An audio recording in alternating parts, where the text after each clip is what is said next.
చంద్రబాబు నాయుడు గారు అనుభవంతో ఈ రాష్ట్రాన్ని నడుపుతూ ఉన్నారు. ఆర్థికంగా ఇబ్బందులు పెట్టి రాష్ట్రాన్ని లూటీ చేసి ఇప్పుడు పరిపాలన కూడా డిస్టర్బ్ చేసేటువంటి వ్యక్తి జగన్మోహన్ రెడ్డి. అతను 10th లో ఫస్ట్ అంటాడు, ఇంటర్ లో ఫస్ట్ అంటాడు, బీటెక్ లో ఫస్ట్ అంటాడు, అన్నింటిలో ఫస్ట్ అంటాడు. కానీ అతనికి ఏపీపీఎస్సీకి డిఎస్సికి కూడా తేడా తెలియని వ్యక్తి మరి 60 మంది సలహాదారులతో కోట్లాది రూపాయలు జీతాలు ఇచ్చి మరి రాష్ట్రాన్ని ఎలా దోచుకున్నారో మీకు తెలుసు. అలాంటి వ్యక్తుల్ని ఇవాళ మళ్ళీ రోడ్ల మీద తిరిగితే సిగ్గుపడతాం మానేసి ఇంకా మీ జెండాలు ఎట్టు తిరుగుతున్నారంటే నాకు చాలా సిగ్గుగా ఉంది. ఇవాళ చంద్రబాబు నాయుడు గారి నాయకత్వంలో P4 ని పరుగులు పెట్టించినటువంటి సందర్భం మనం చూడాలి. అది మన కాన్స్టిట్యూన్సీ మొదటి స్థానంలో ఉంచిన ఘనత మీ అందరిదే. ఎందుకంటే ఆ రోజు నన్ను నెగ్గించారు. మరి మళ్ళీ అదే విధంగా పనిలో కూడా భాగస్వాములు అవుతూ ఉన్నారు. ప్రభుత్వంలో నిధులు లేవు. చంద్రబాబు నాయుడు గారికి చేదోడు ఓదోడుగా ఉండాలని ఆలోచనతో నేను పనిచేశాను. అంతే తప్ప ప్రజలకు ఏదైతే మాట ఇచ్చామో మా దగ్గర డబ్బు లేదు, మాకు గవర్నమెంట్ లో డబ్బు లేదో నేను ఎప్పుడు చెప్పలే. డబ్బు ఉన్నా లేకపోయినా అన్ని విలేజ్లకి ఇవాళ పవన్ కళ్యాణ్ గారు 24లో స్థానం ఉన్నటువంటి పంచాయతీరాజ్ వ్యవస్థని మొదటి స్థానంలో తీసుకొచ్చి అన్ని విలేజ్ కనెక్టివిటీకి ఇచ్చిన ఘనత పవన్ కళ్యాణ్ గారిది. ఆయనకి మీ ఊరు తరఫునే కాదు రాష్ట్ర తరఫున ఉదయపూర్ నమస్కారం తెలియజేస్తా ఉన్నా. పంచాయతీరాజ్ వ్యవస్థ అస్తవ్యస్తంగా ఉండి ఒక సర్పంచ్ గౌరవం లేదు, ఎంపీటీసీ గౌరవం లేదు, ఎంపీపీ గౌరవం లేదు, జడ్పీటీసీ గౌరవం లేదు. అన్ని తానే జగన్మోహన్ రెడ్డి రాష్ట్రాన్ని దోచుకున్నటువంటి పరిస్థితి మీ అందరికి తెలుసు. మళ్ళీ రోడ్డు మీదకి వస్తా ఉన్నారు. 2.5 సంవత్సరాలు అయింది. మళ్ళీ మీ కన్నాలే చాలా రోజులు అయింది. మాకు డబ్బుకి ఇబ్బందిగా ఉంది, మీరు తప్పుకోండి. చంద్రబాబు నాయుడు గారు మీరు దీపోమంటున్నారు. చంద్రబాబు నాయుడు గారు ఎందుకు దీపోవాలి? 6 ప్యాక్ లో మీకు పెన్షన్లు ఇస్తున్నా దీపోవాలా? లేకపోతే ధాన్యం రైతులు ఎక్కడ ధాన్యం తోలలో తెలియని పరిస్థితుల్లో ధాన్యం రైతులందరినీ ఆదుకుని 24 గంటలు డబ్బులు ఇస్తాను దీపోవాలా? అన్ని విలేజ్ కనెక్టివిటీ రోడ్ ఇచ్చే పవన్ కళ్యాణ్ గారు దీపోవాలా? లోకేష్ గారు అన్ని స్కూళ్లు డెవలప్ చేయాలంతా దీపోవాలా? పోలవరం ప్రాజెక్ట్ ని కట్టి మీకు అత్యవసరం దీపోవాలా? భోగాపురం ఇవాళ ప్రజలకు అంకితం చేసిన ఘనత చంద్రబాబు నాయుడు గారిది కాదా, నరేంద్ర మోడీ గారి కాదా నేను అడుగుతా ఉన్నా. అంతుంది దీపోవాలా అని అడుగుతా ఉన్నా. దానికి దేనికి సమాధానం లేదు. లిక్కర్లో దోచుకున్నారు, ఇసుకలో దోచుకున్నారు, గ్రామంలో దోచుకున్నారు. అసలు మీరు దోచుకోని వ్యవస్థే లేదు.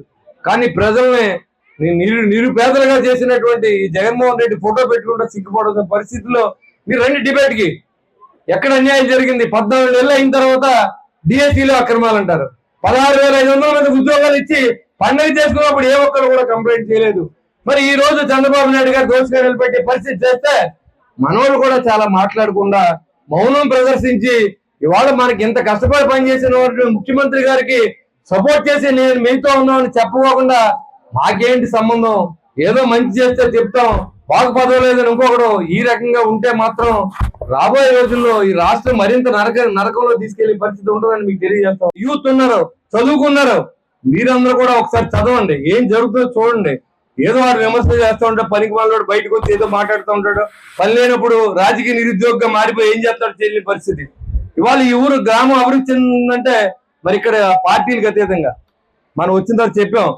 ఇక్కడ కులాల గొడవలు ఉండి, ఇక్కడ మెయిన్ కులాల గొడవలు ఉండి అది లేకుండా రూపు మాత్రం దాన్ని సహకరించిన పెద్దబాబు గారికి, రామప్రసాద్ చౌదరి గారికి, భాస్కరరావు గారికి, పెద్దలందరికీ. ఎందుకంటే గ్రామం అంటే కులాలకి మతాలకి అతీతంగా ఒకరి ఇంట్లో ఎవరైనా చావు జరిగినా పెళ్లి జరిగిన వరకు నా చిన్నప్పుడు అయితే ప్రతి ఇంటి నుంచి 1 లీటర్ 2 లీటర్ల పాలు తీసుకొచ్చి వాళ్ళకి ఇచ్చేవారు.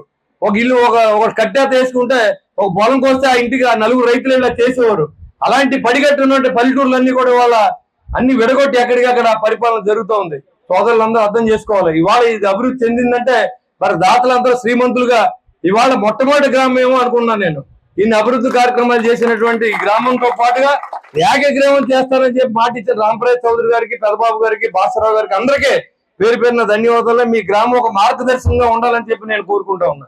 అంతేకాకుండా ఇక్కడ పెయింటింగ్ వర్క్ చేసేవాళ్ళు కూడా కూలి పని చేస్తే వాళ్ళకి 1000 రూపాయలు వస్తాయి.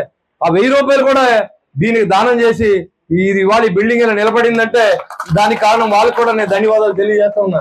వాళ్ళకి కులం లేదు, మతం లేదు. గ్రామ అభివృద్ధి చూడండి, గ్రామాన్ని అభివృద్ధి చేసుకోండి, మాయ మాటలు నమ్మకండి. మీకు ఎలక్షన్ అయిన తర్వాత కలపడిన వ్యక్తులు మళ్ళీ వస్తారు.